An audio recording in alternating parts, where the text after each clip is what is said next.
Salut les KT, j'espère que vous allez bien. On se retrouve pour une nouvelle vidéo sur Boruto avec le chapitre 59 qui va paraître le 20 juin 2021. Vous souhaitez avoir des informations exclusives ou inédites en rapport avec des images du futur chapitre de l'œuvre Boruto, le chapitre 59, n'hésitez pas à aller voir ma description, le lien de mon Discord Manga News s'y trouve. Vous pourrez parler avec ma communauté et moi-même tout en participant à différents concours pour remporter des tomes manga ou des figurines comme derrière moi. Il est temps de démarrer cette vidéo et on va parler du personnage de Kawaki et on commence directement avec le premier thème en parlant de son enfance qui était plutôt traumatisante. La première partie de l'enfance de Kawaki, elle est toute simple, il se faisait ruer de coups par son propre père et Kawaki ne cessait d'aimer celui-ci en allant chercher de l'alcool pour que son père soit comblé. Forcément par moments Kawaki décevait son père parce que des fois il ramenait la bouteille cassée et il prenait de plus en plus de coups de la part de son père.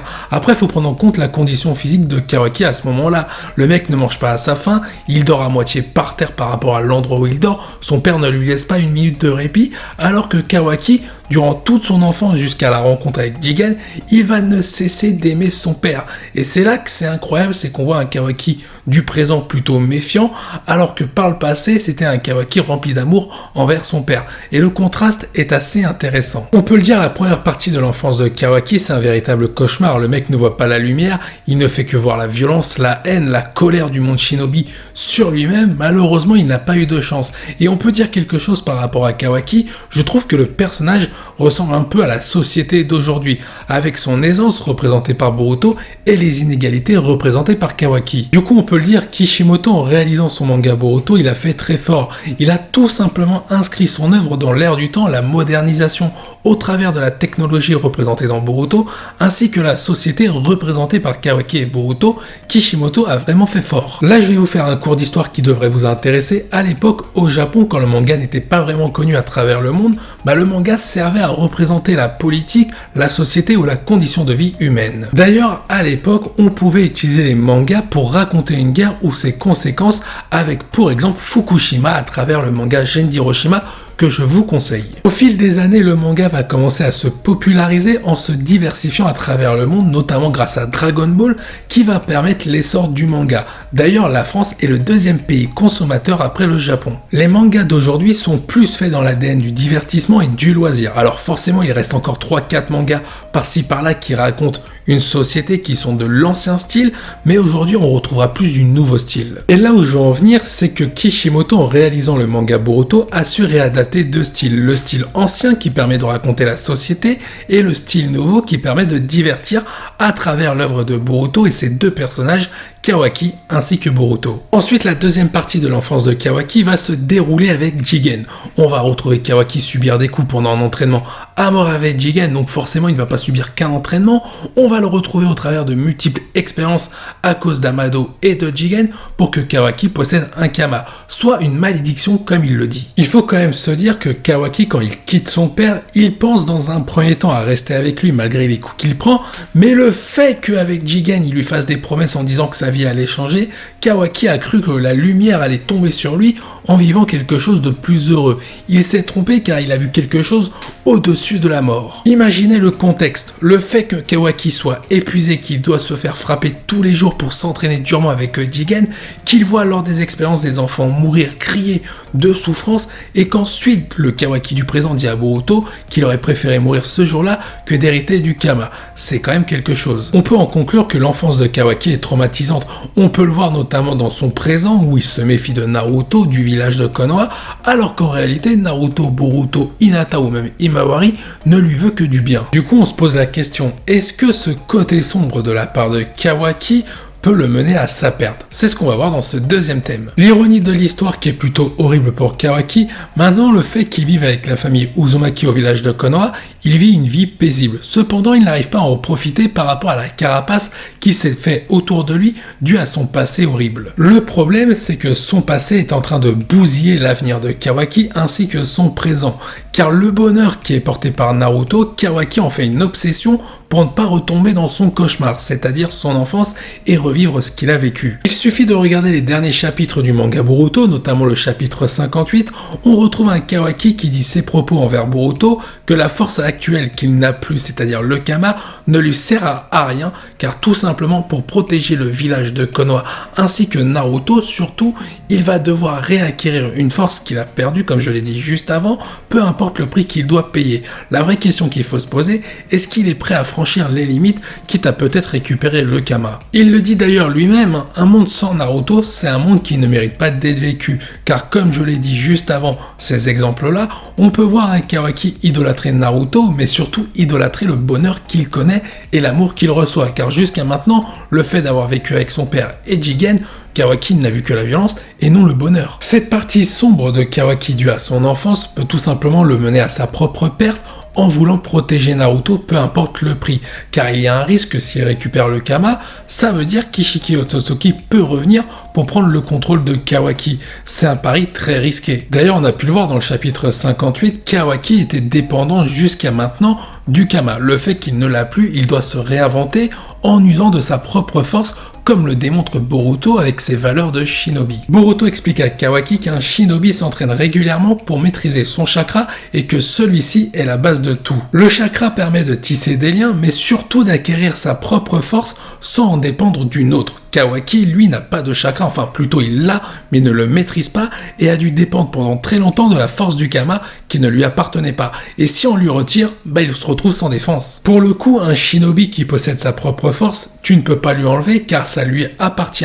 Donc il est tranquille si on l'attaque, il n'est pas sans défense. Là où je trouve ça malheureux pour Kawaki, c'est que durant toute son enfance, il a cherché la lumière à travers les ténèbres et une fois qu'il a trouvé, c'est-à-dire Naruto, il est en train de s'enfoncer par lui-même dans les ténèbres qu'il voulait quitter. Je trouve que ça reste très intéressant de suivre l'écriture en termes d'évolution du personnage de Kawaki par Kishimoto. Il représente d'un aspect symbolique la société côté inégalité et un mec qui veut s'en sortir, peu importe les moyens qu'il va utiliser, mais en faisant ça, il va revenir au point de départ, c'est-à-dire dans son cauchemar. Il est temps de passer au troisième thème de cette vidéo, et qui dit côté sombre pour Kawaki, dit potentielle trahison de celui-ci envers le village de Konoha, mais surtout Naruto. On est d'accord que l'enfance de Kawaki est la faiblesse de son présent, et Amado, qui connaît très bien Kawaki, pourrait jouer sur cette faiblesse-là en faisant un véritable défaut à Kawaki, en lui faisant par exemple des menaces ou du chantage. Kawaki, par rapport à cette faiblesse-là, il est naïf et surtout fébrile. Si Amado commence à jouer la carte de la sensibilité en disant que Naruto va se faire tuer par Code et Eda car il connaît la puissance de ces cyborgs-là et qu'il faut que Kawaki récupère impérativement la puissance qu'il a perdue pour sauver Naruto ainsi que son bonheur, Amado va peut-être lui proposer le Kama à certaines conditions qui risquent de mener Kawaki dans une entourloupe pouvant le regretter. Déjà, pourquoi je pense qu'Amado va être à l'origine du retour du Kama chez Kawaki? Qui d'autre a les connaissances et l'intelligence nécessaires pour une telle prouesse? Amado. Il existe l'hypothèse de Code qui pourrait donner le Kama qu'il possède à Kawaki par inadvertance. Et c'est vrai qu'avec l'ADN de Kawaki, le Kama de Code pourrait s'agiter et faire un Kama noir pour Kawaki. Pourquoi pas? Ça pourrait traduire la résurrection d'Ishiki qui aurait tout prévu depuis le début. Cependant, je pense réellement au vu des propos de Kawaki que c'est Kawaki lui-même qui va accepter de reprendre le Kama. Le fait que Kawaki puisse récupérer le Kama, cela peut être considéré comme une trahison de la part de Naruto et surtout Boruto. Boruto, lui, et comme tous les shinobi au village de Konoha ainsi que dans le monde shinobi, cherchent à acquérir leur force par eux-mêmes au travers de différents entraînements, chose qu'a essayé d'expliquer Boruto à Kawaki, et s'il voit son ami récupérer le Kama que lui, Boruto, essaye de combattre malgré lui à l'intérieur de lui par rapport à Momoshiki, malheureusement il risque de mal le prendre. Il ne faut pas oublier quelque chose, le plan de Kawaki qui consistait à Boruto d'utiliser la technique du Kama pour implanter un Kama sur Code. Peut-être que Kawaki va forcer Boruto à implanter un Kama mais sur lui-même. Cela pourrait très bien conduire à une réaction assez particulière entre Boruto et Kawaki en divisant le Kama de Momoshiki pour l'intégrer à celui de Kawaki qui, avec son ADN appartenant à Ishiki, pourrait redonner le Kama d'Ishiki Otsutsuki de base. Ce ne serait pas impossible. Maintenant, est-ce que Kawaki est prêt à trahir le monde shinobi ou Naruto Pour vous donner mon avis, je pense qu'il va trahir le monde shinobi d'une certaine manière, mais pas Naruto. Je m'explique. Kawaki veut protéger impérativement Naruto et il devient de plus en plus obsédé par cette idée-là. Et le fait qu'Amado pourrait rentrer dans la danse en manipulant Kawaki sur le fait de vouloir protéger Naruto, peut-être que Kawaki va enlever Naruto dans une autre dimension, donc l'arracher au monde shinobi, qui pourrait le considérer comme une trahison. Le fait que Kawaki veut garder et privatiser ce bonheur auprès de lui au détriment des autres peut être considéré comme de l'égoïsme et donc une trahison comme je l'ai cité précédemment. En plus, si ce scénario-là devait se produire, ce serait intéressant une fois de plus. Le fait que Kawaki devienne égoïste pour conserver cette lumière, ce bonheur-là représenté par Naruto, ce serait en opposition avec son enfance qui ne cessait de donner de l'amour aux autres, notamment envers son père. Et là, ce serait vraiment bien de voir le contraste entre le Kawaki du passé qui donne du bonheur, qui en reçoit pas malheureusement, et le Kawaki du présent qui donne aucun bonheur mais qui reçoit de l'amour. On aurait vraiment un style de développement de la part de Kishimoto très intéressant d'un point de vue scénaristique et narratif pour le personnage de Kawaki. On pourrait même avoir un quiproquo entre Boruto et Kawaki qui pourrait mener à leur combat qu'on a vu au tout début de l'œuvre Boruto dans le chapitre 1. Le fait que Boruto pense que Naruto est mort par rapport au fait que Kawaki l'a enlevé dans une autre dimension ou tué pourrait peut-être l'amener à vouloir tuer Kawaki. Cependant, Kawaki, mené par sa folie un peu meurtrière pour conserver son bonheur, pourrait vouloir s'emparer de Boruto pour réunir d'un côté la famille Uzumaki et les garder près de lui. Je tiens à préciser quelque chose en donnant mon avis, je pense pas que Kawaki soit à l'origine de la destruction du village de Konoha, mais en réalité que ce soit Code et Eda. Je pense que Kawaki, lui, va vouloir s'occuper de la sécurité de la famille Uzumaki, mais à sa manière, et peut-être que face à Boruto, ce sera le dernier à faire rejoindre la dimension pour avoir, comme je l'ai dit, ce bonheur au complet.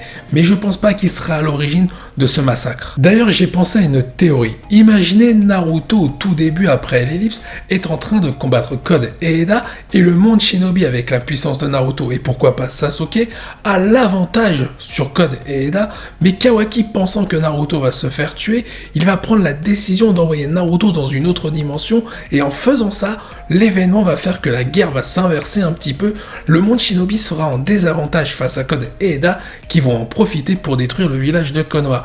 Et là, ça serait hyper intéressant de faire ça et il y aurait un rebondissement de fou. Il est temps de parler du dernier thème de cette vidéo, la mort de Kawaki. Est-ce qu'elle pourrait arriver avant la fin du manga Boruto ou alors est-ce que Kawaki va continuer à vivre? Alors, je vais être clair sur un truc. Je vois beaucoup de personnes penser que Boruto va tuer Kawaki à la moitié du manga. Alors sincèrement, je vois pas l'intérêt de Kishimoto à éliminer un de ces deux personnages-là en termes de développement pour le scénario. Cependant, je vois peut-être un sacrifice de Kawaki à la fin du manga pour protéger Boruto de la mort. Déjà, avant de parler de cette potentielle mort, je vais revenir sur le fait de ce qui pourrait se passer à la fin du combat entre Boruto et Kawaki.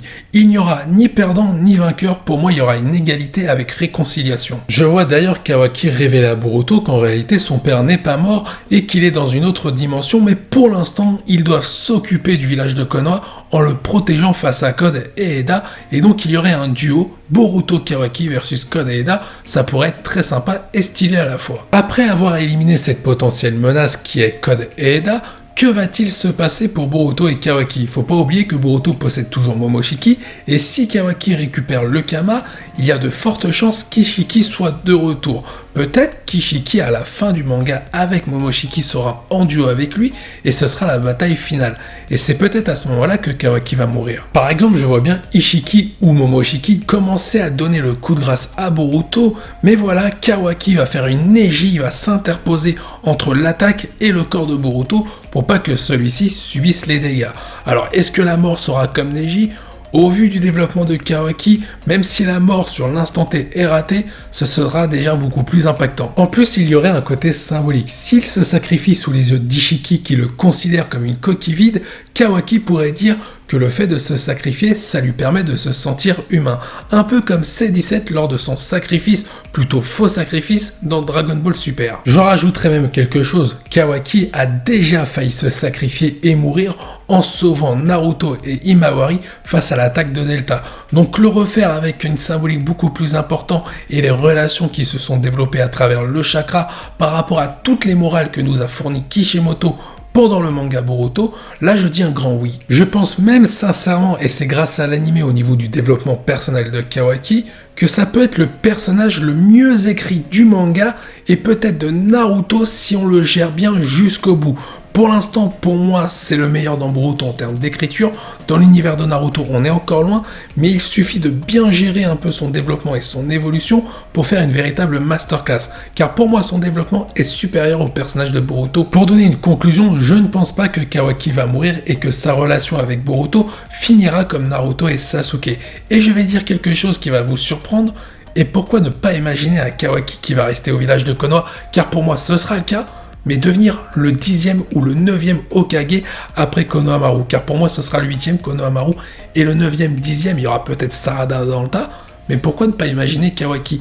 Il a toutes les qualités requises, sa gentillesse, sa générosité qu'il a au fond de lui, et notamment le fait qu'il connaisse le monde shinobi des deux côtés, les inégalités et le côté aisance pour peut-être restaurer l'équilibre. Donne ton avis en commentaire sur cette vidéo, n'hésite pas à liker, t'abonner si tu as aimé. Sur ce, je vous dis à la prochaine, portez-vous bien, salut les KT.